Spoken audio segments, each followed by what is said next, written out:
தனுசு ராசியில் பிறந்த உங்களுக்கு வக்ர சனி பகவான் என்ன மாதிரியான நட்பலங்களை செய்வார், என்னமான பிரச்சனைகளை செய்வார், இதை தான் நம்ம இப்போ பார்க்குறோம்.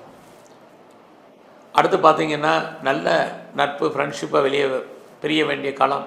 அக்கா இருக்காங்க, அண்ணன் இருக்காங்கன்னா அவர்கள் நம்மளை விட்டு பிரிய வேண்டிய காலம், நாம் அவங்கள விட்டு பிரிஞ்சிருக்க வேண்டிய காலகட்டங்கள் இருக்குது.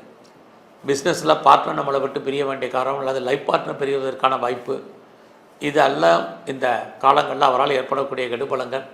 குறிப்பாக குழந்தைகளால் நமக்கு தேவையற்ற மன வருத்தங்கள், பிரச்சனைகள், போராட்டங்கள் ஏற்படுவதற்கான சூழ்நிலைகள், இது எல்லாமே இந்த காலங்களில் உங்களுக்கு இருக்குது.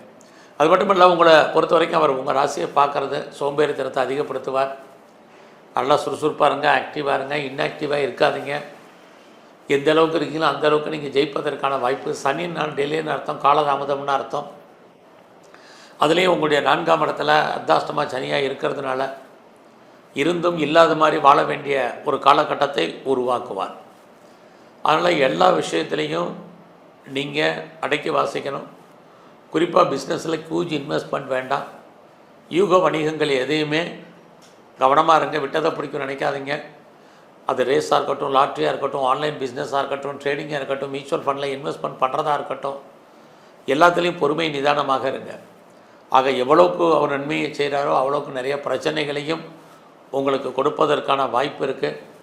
உடலில் இனம் காண முடியாத நோய்கள் ஏற்பட்டு விலகும். சின்ன பிரச்சனைனா உடனே டாக்டரை பார்த்துடணும், அதெல்லாம் தள்ளி போடாதீங்க. இதெல்லாம் அவரெல்லாம் ஏற்படக்கூடிய ப்ராப்ளம். ஸோ இதிலிருந்து விடுபடுவதற்கு நம்ம என்ன பண்ணுறது? முதல்ல உங்களுடைய குலதெய்வம், உங்களுடைய இஷ்ட தெய்வம் வழிபாடை அதிகப்படுத்துங்க. அடுத்தபடியாக பெருமாள் ஸ்தலத்தில் இருக்கக்கூடிய தன்வந்திரி பகவான், அவர் தான் நோய்க்கு அவர் வழிபாடு பண்ணுங்கள். அது இல்லாமல் பைரவருடைய வழிபாடு இந்த வக்கரமான காலங்களில் உங்கள் வாழ்க்கையில் இறை வழிபாட்டை அதிகப்படுத்தும் பொழுது